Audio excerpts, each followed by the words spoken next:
Bismillahirrahmanirrahim. Assalamualaikum warahmatullahi wabarakatuh. Perkenalkan, nama saya Mutiara Nadila dengan NIM 2030110010 di jurusan Tadris Kimia semester 2 pada Fakultas Tarbiyah dan Ilmu Keguruan di Institut Agama Islam Negeri Batu Sangkar. Baiklah, praktikum kimia dasar saya kali ini yaitu berjudul uji sifat koloid, yang bertujuan yang pertama mengetahui dan memahami perbedaan antara koloid, suspensi, dan larutan melalui berbagai macam media. Yang kedua, mengetahui dan memahami jenis-jenis koloid. Baiklah, di sini saya akan memberikan sedikit pengertian atau penjelasan mengenai koloid. Yaitu di sini saya akan memberikan tabel, yaitu ada perbedaan antara koloid, suspensi, dan juga larutan.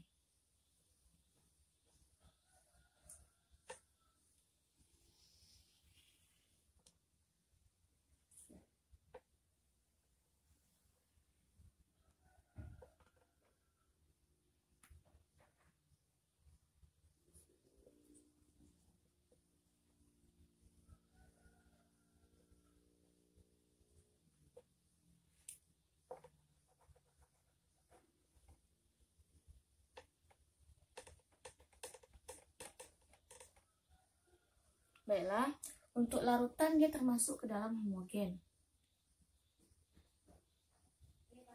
Dan suspensi dia termasuk dengan heterogen. Dan untuk koloid, dia tuh secara mikroskopis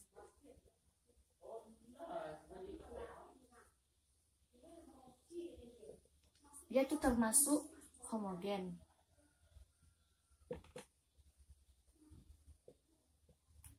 Tetapi secara makroskopis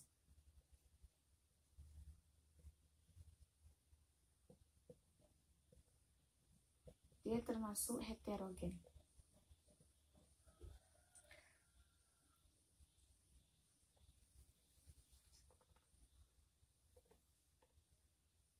Selanjutnya perbedaan yang kedua yaitu untuk dimensi partikel.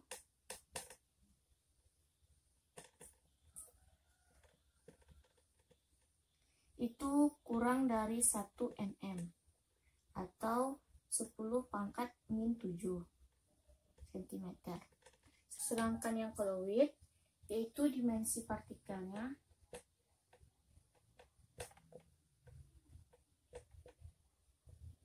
satu nm sampai dengan 100 nm atau 10 pangkat min 7 sampai dengan 10 pangkat min 5 cm. Sedangkan untuk suspensi itu dimensi partikelnya besar dari 100 nm atau 10 pangkat min 5 cm. Selanjutnya untuk larutan itu dia stabil. Sedangkan suspensi tidak stabil.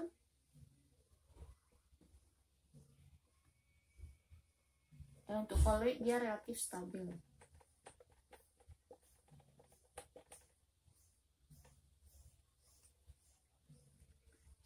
Untuk larutan itu dia tidak tampak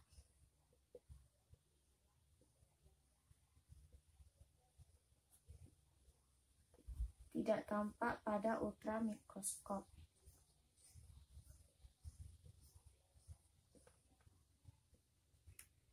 Sedangkan suspensi itu dia tampak oleh mata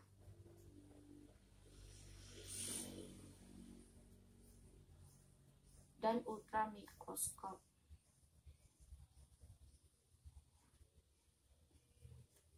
Sedangkan untuk koloid itu tampak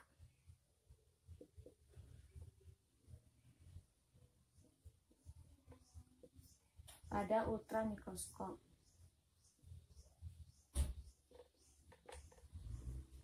Maksudnya di sini partikelnya itu terlihat oleh mikroskop, sedangkan suspensi terlihat oleh mata dan juga mikroskop, sedangkan untuk larutan dia tidak tampak oleh mikroskop partikelnya. Selanjutnya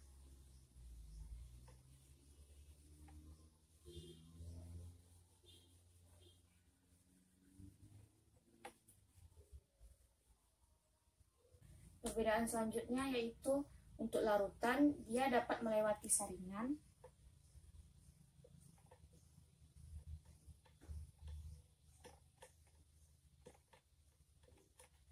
dan melewati membran semi permeabel.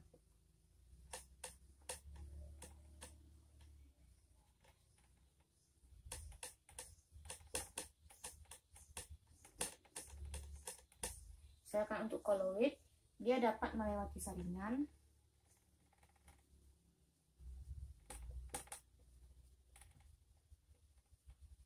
tetapi tidak dapat melewati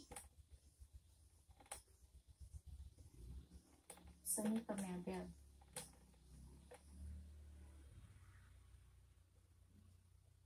Sedangkan untuk suspensi itu dapat disaring,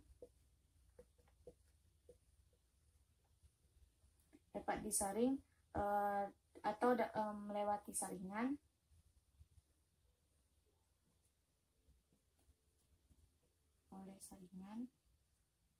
dan tidak dapat melewati membran semi permeabel. Jadi ini untuk perbedaan dari larutan, koloid, dan juga suspensi. Baiklah, selanjutnya pengertian koloid.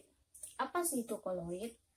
Koloid itu berasal dari kata Yunani atau dari bahasa Yunani, yaitu kola dan oid.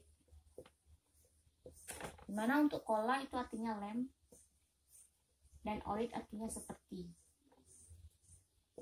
Jadi koloid itu merupakan campuran antara dua zat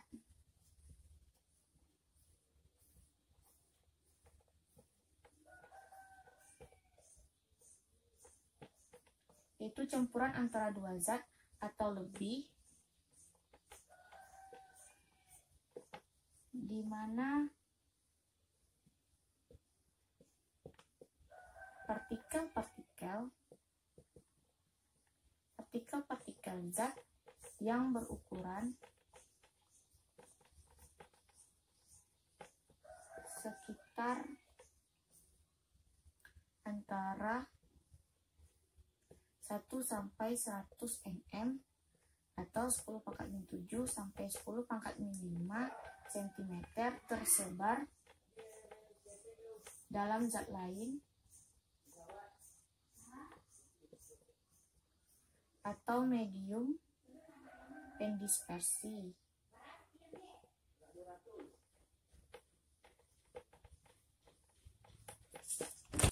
Baiklah, di sini saya akan memberikan jenis-jenis koloid, yaitu dalam bentuk tabel.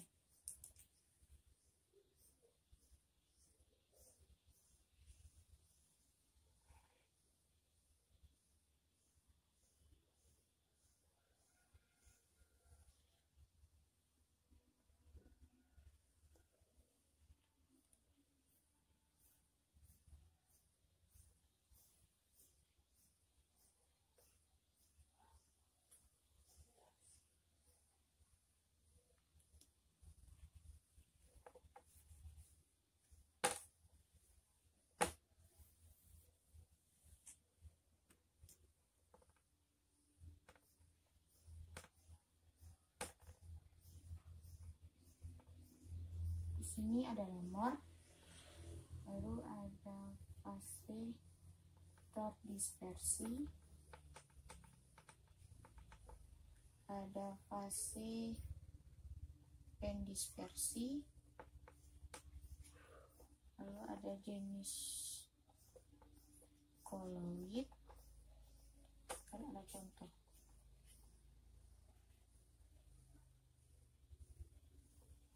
Baik, di sini nomor 1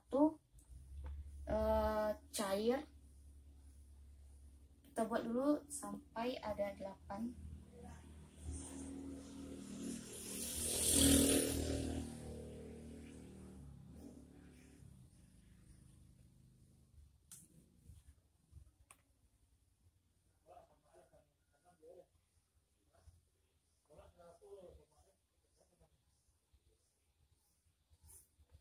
Baik, di sini agar lebih mudah menghafalnya, jadi kita hafal dulu yang fase terdispersinya, yaitu ada cair, padat,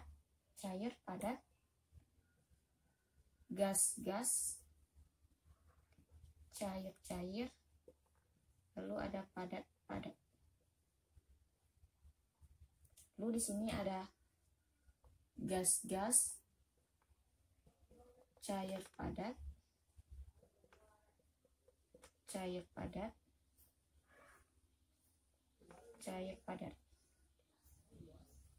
Lalu juga ada di sini aerosol. Lalu ada aerosol padat.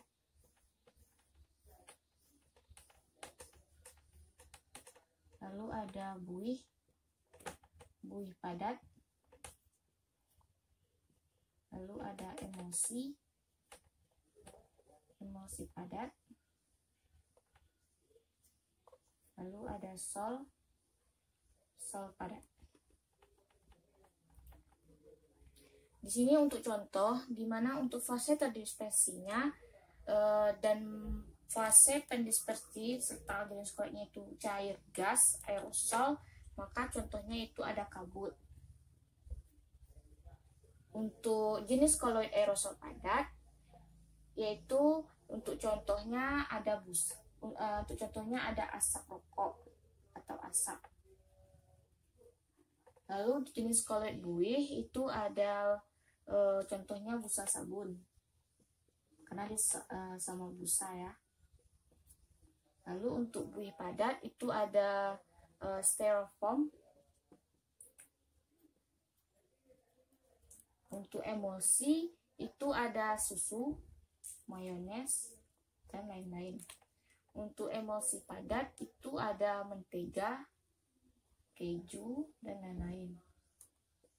Lalu untuk sol itu ada cat dan juga tanah liat. Lalu untuk sol padat itu ada kaca berwarna.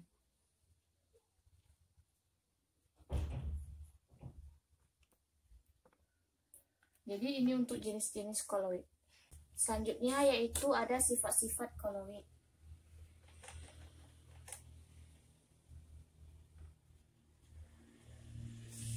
Yang pertama itu ada efek Tyndall.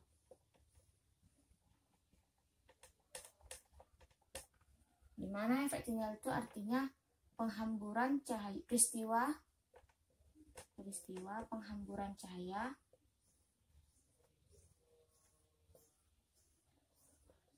oleh partikel koloid. Contohnya yaitu sorot lampu mobil gitu. Lalu yang kedua ada gerak Brown.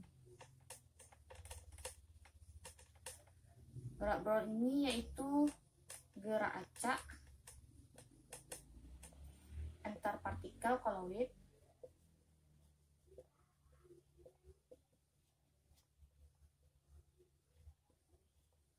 dalam medium pendispersi.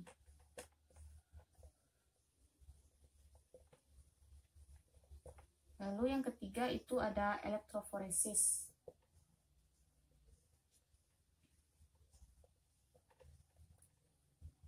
Yaitu peristiwa pergerakan partikel koloid dalam medan listrik.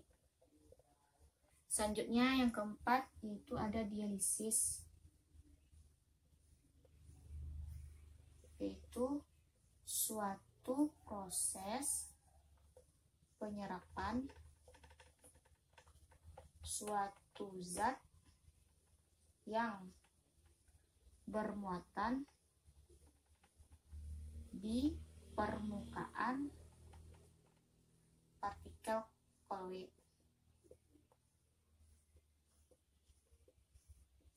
Selanjutnya yang kelima ada koagulasi. Di mana koagulasi itu atau disebut juga dengan penggumpalan. yaitu artinya peristiwa pengendapan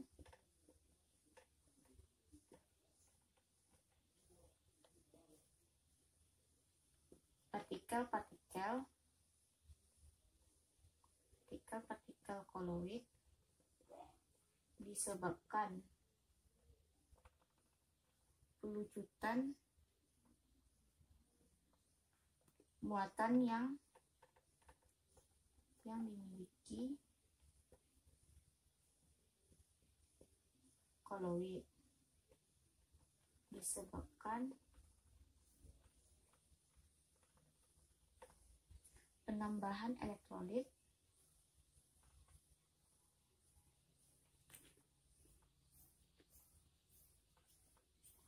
atau berhadapan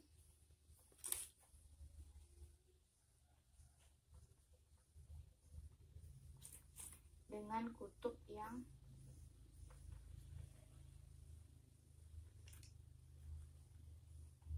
bermuatan berbeda, sehingga fase terdispersi terpisah.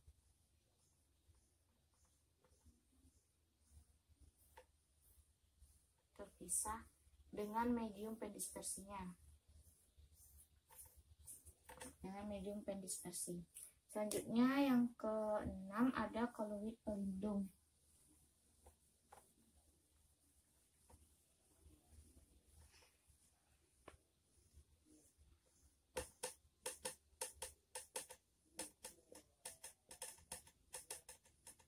Dimana koloid pelindung ini tentu saja artinya koloid yang melindungi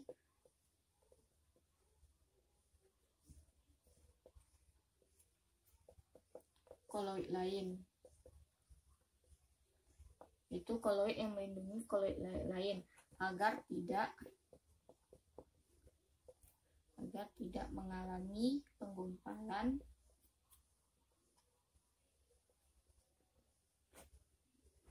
atau koagulasi.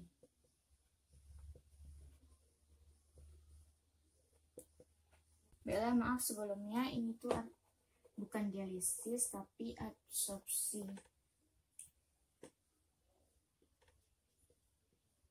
Dan ketujuh ada dialisis, yaitu suatu proses penyaringan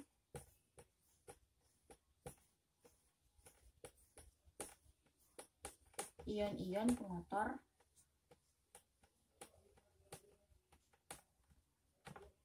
dari partikel koloid dengan menggunakan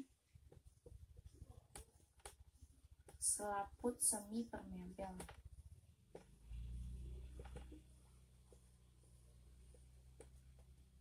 Baiklah, inilah ada 7 sifat-sifat koloid. Baiklah, selanjutnya yaitu ada cara-cara pembuatan koloid.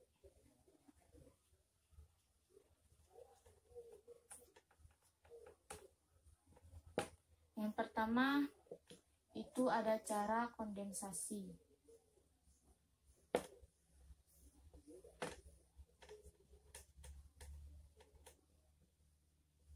Gimana cara kondensasi itu?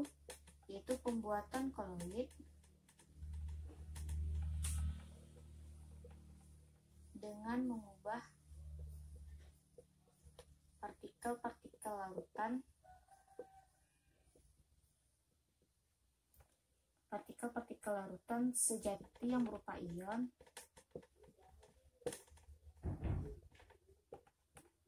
atau molekul menjadi partikel koloid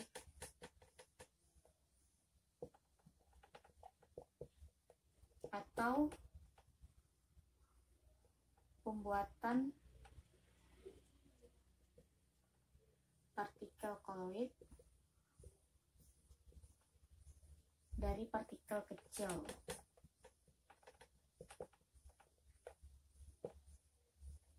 Untuk cara kondensasi itu ada 4 cara juga. Cara kondensasi dibagi menjadi 4. Itu yang pertama ada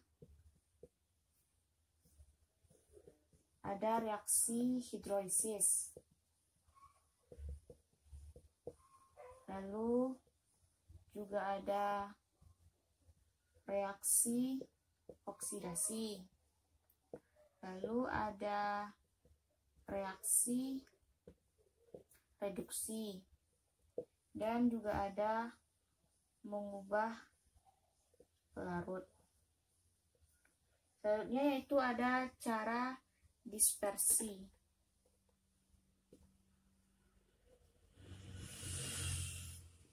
yaitu pembuatan koloid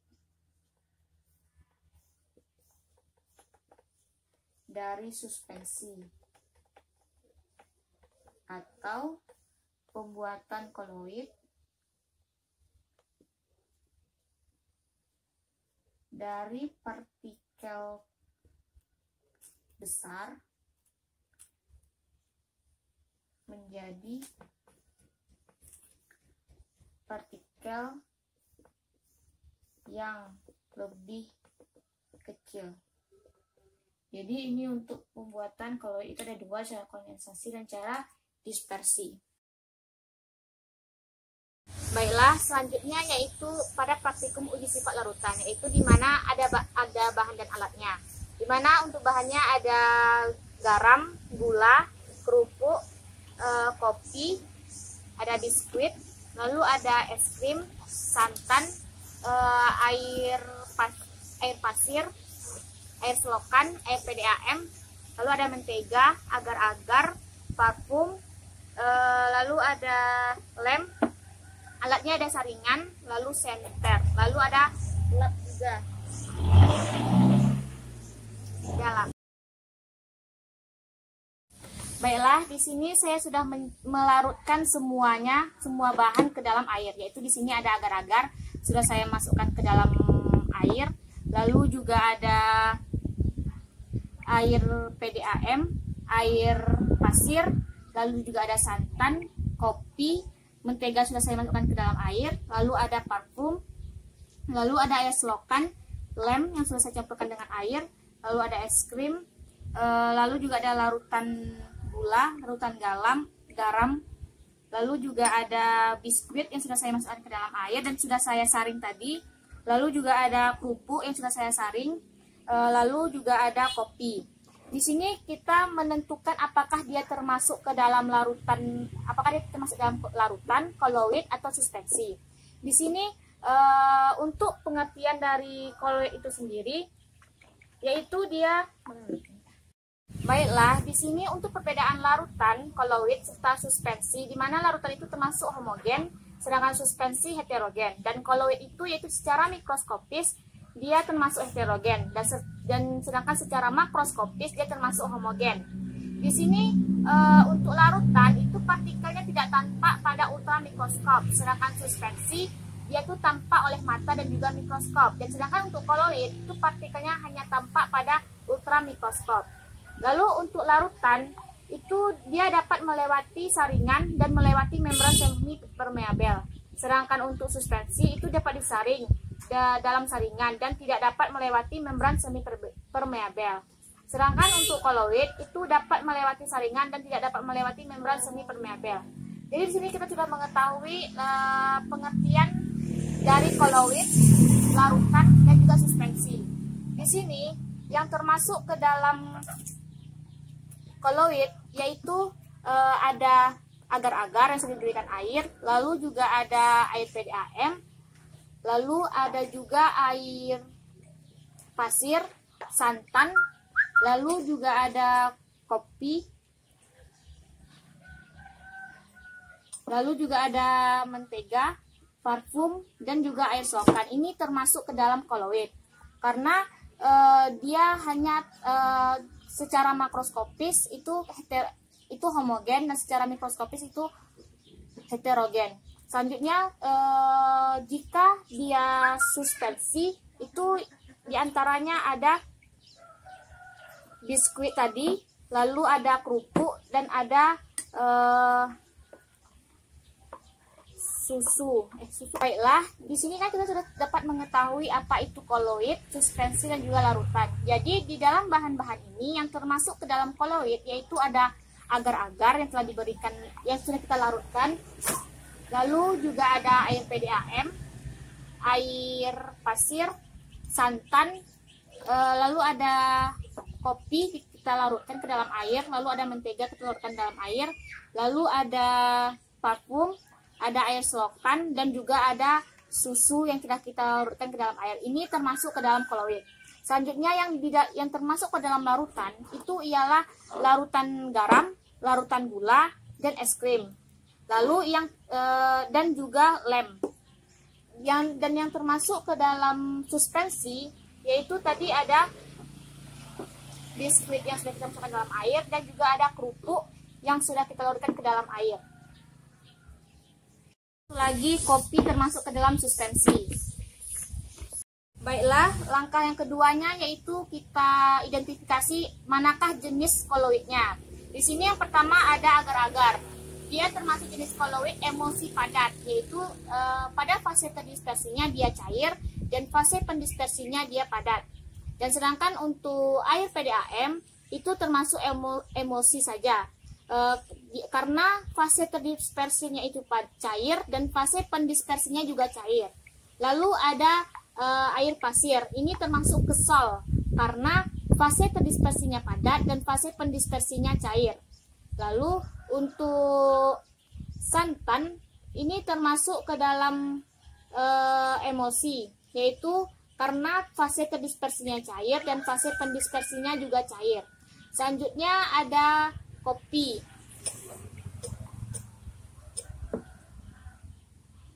Kopi tidak termasuk koloid ya. Selanjutnya ada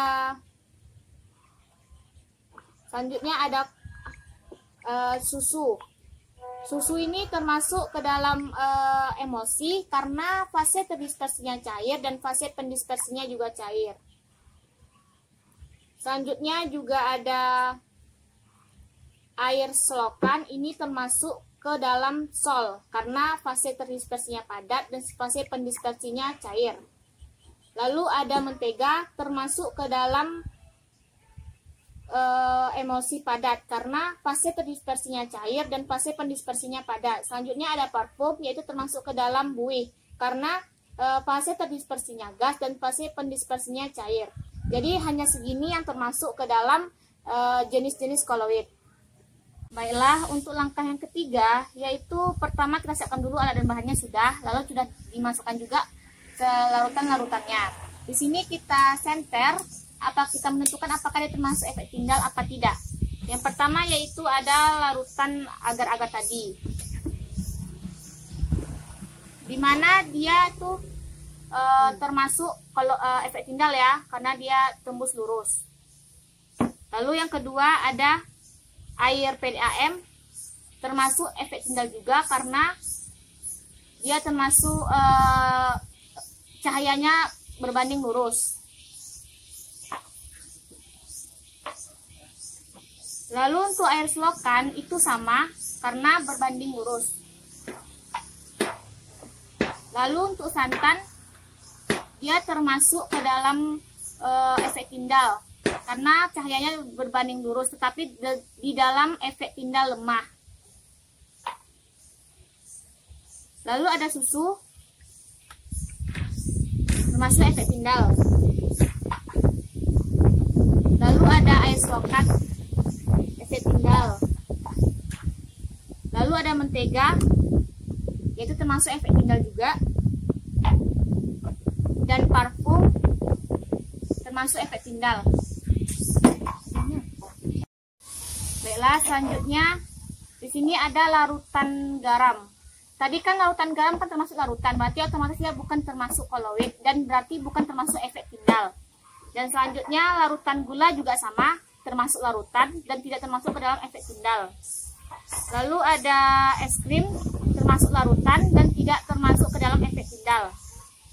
Lalu ada lem, tidak termasuk ke dalam efek tindal karena dia termasuk larutan.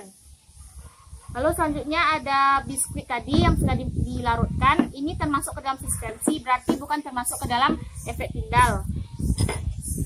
Lalu selanjutnya ada kerupuk yang sudah dilarutkan, bukan termasuk efek tindal karena dia termasuk ke suspensi. Lalu yang terakhir ada kopi, termasuk ke suspensi dan berarti bukan termasuk ke dalam efek tindal.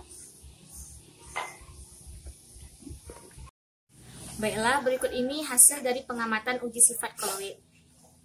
Baiklah, untuk pembahasannya yaitu di mana dalam 15 alat dan bahan tadi itu yang termasuk koloid yaitu ada agar-agar, air PDAM, air selokan, air pasir, mentega, parfum, santan, dan juga susu bubuk.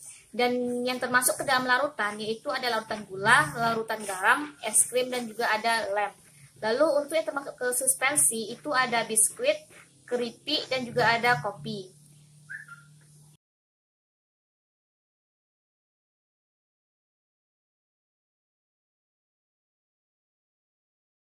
Jadi, dalam ciri-ciri sistem koloid, yaitu pertama dispersinya itu koloid, yang kedua sifat campurannya homogen secara makroskopis, namun heterogennya secara mikroskopis, lalu dimensi partikel antara 1 sampai 100 nm, dan juga ada sistem itu dua fase dan relatif stabil. Lalu yang kelima ada tidak dapat disaring kecuali menggunakan penyaring ultra. Lalu untuk ciri-ciri dari suspensi yaitu pertama dispersinya kasar, lalu sifat campuran heterogen, dimensi partikel lebih dari 100 nm, sistem dua fase dan tidak stabil, lalu dapat disaring.